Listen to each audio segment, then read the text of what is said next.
दोस्तों basic structure पे कई बार बहुत सारे सवाल आ जाते हैं और एक बार अगर बेसिक स्ट्रक्चर की अंडरस्टैंडिंग हो जाए तो आप बहुत तरह के सवाल बेसिक स्ट्रक्चर से रिलेटेड आप सॉल्व कर सकते हैं। बेसिक स्ट्रक्चर में नॉर्मली हम लोग ये पढ़ते हैं कि अगर कोई भी law which is under the definition of article 13, अगर कोई भी ऐसा लॉ बन रहा है जो कि आपके कॉन्स्टिट्यूशन की बेसिक फीचर्स को हैम्पर करता है तो उस पर्टिकुलर लॉ को हम लोग चैलेंज कर सकते हैं और उस पर्टिकुलर लॉ की कॉन्स्टिट्यूशनल वैलिडिटी को चेक कर सकते हैं और इसी से वो पर्टिकुलर लॉ को हम लोग अनकॉन्स्टिट्यूशनल घोषित करवा सकते हैं। अब सवाल ये उठता है कि क्या बेसिक स्ट्रक्चर अपने आप में एक लॉ है?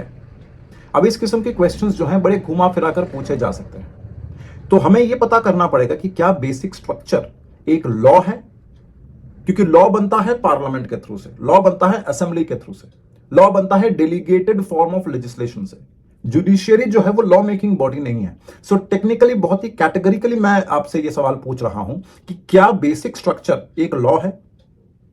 अब इतनी बारीकी से यूपीएससी सवाल पूछ सकता है तो आपके जहन में यह होना चाहिए कि बेसिक स्ट्रक्चर कोई लॉ नहीं है। बेसिक स्ट्रक्चर एक डॉक्ट्रिन है जो केशव नंदा भारती के जजमेंट में आया था और हम लोग अक्सर केशव नंदा भारती में आया हुआ इस डॉक्ट्रिन को इस्तेमाल करते हैं एज ए यार्डस्टिक। जैसे चाय बनाने के लिए छन्नी की जरूरत पड़ती है, वैसे ही बेसिक स्ट्रक्चर उस छन्नी का काम करता है और उस छन्नी में वो सारे ऐसे चीजें बाहर चले जाती हैं जो कि कॉन्स्टिट्यूशन के बेसिक फिलॉसफी, बेसिक प्रिंसिपल से परे है। तो कॉन्स्टिट्यूशन के basic premises, basic features, basic philosophy के अगेंस्ट में अगर कोई भी एग्जीक्यूटिव एक्शन है, अगर कोई भी लेजिस्लेटिव एक्शन है, तो हम उसको चैलेंज कर सकते हैं और वो छन्नी का काम करती है ये बेसिक स्ट्रक्चर। अब आमतौर पे बेसिक स्ट्रक्चर को हम लोग कॉन्स्टिट्यूशन की फिलॉसफी के साथ पढ़ते हैं, यानी कि कॉन्स्टिट्यूशन की फिलॉसफी जो है वो mainly fundamental rights, directive principles of state policy और फंडामेंटल ड्यूटीज के इर्द गिर्द घूमता है। या अगर इसको थोड़ा सा और एक्सटेंड किया जाए तो preamble, fundamental rights, fundamental duties और directive principles of state policy, इन चार चीजों के इर्द गिर्द जो है हमारी कॉन्स्टिट्यूशन की फिलॉसफी जो है वो इसी के अंदर समाई हुई है। तो इन अदर वर्ड्स, अगर कोई भी law which is under the definition of article 13 अगर वो इन चारों पैरामीटर्स के विपरीत जाके कुछ काम कर रही है तो हम उसको चैलेंज कर सकते हैं। यानी कि उस छन्ने से, जिसका नाम बेसिक स्ट्रक्चर है, उस छन्ने से हम कॉन्स्टिट्यूशनल वैलिडिटी को चेक कर सकते हैं उस पर्टिकुलर लॉ को।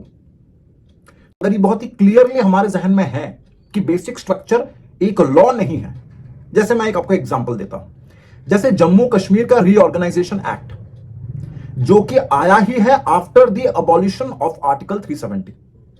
तो अगर कोई व्यक्ति आर्टिकल 370 के कॉन्स्टिट्यूशनल वैलिडिटी को चेक करता है, कॉन्स्टिट्यूशनल वैलिडिटी को क्वेश्चन करता है, तो क्या वो बेसिक स्ट्रक्चर के दायरे में कर रहा है? नहीं, बेसिक स्ट्रक्चर लॉ नहीं है। वो किस बेसिस पे करेगा? वो करेगा ये जो पर्टिकुलर लॉ है it is against the features of the constitution. For example FR, for example duties, for example DPSP, for example preamble. और ये जो मैकेनिज्म है ये फुलफिल इसीलिए हो रहा है बिकॉज यू हैव दैट छन्नी कॉल्ड बेसिक स्ट्रक्चर। तो अगर कोई स्टेटमेंट में लिख देता है कि आर्टिकल 370 का abolition is against basic structure, no, it is against the essential philosophy, essential features of the constitution. उस आधार से अगर हम सोचें तो बेसिक स्ट्रक्चर की परिपूर्णता से हमें मतलब समझ में आएगा। अभी एक छोटा सा मैं एग्जांपल देने की कोशिश कर रहा हूं ताकि आप लोगों को पॉलिटी की बहुत ही बारीकी से समझ आए, because otherwise just going by the text और reading the notes won't be helpful at all, particularly when it comes to mains. तो आई होप ये आपको जो छोटा सा वीडियो मैंने बनाने की कोशिश करी है जिसमें सिर्फ ये बताने की कोशिश करी है कि एक छोटी टॉपिक को पढ़ते कैसे हैं, अगर आपको यह फायदेमंद लगा है तो जरूर कमेंट सेक्शन में बताइएगा।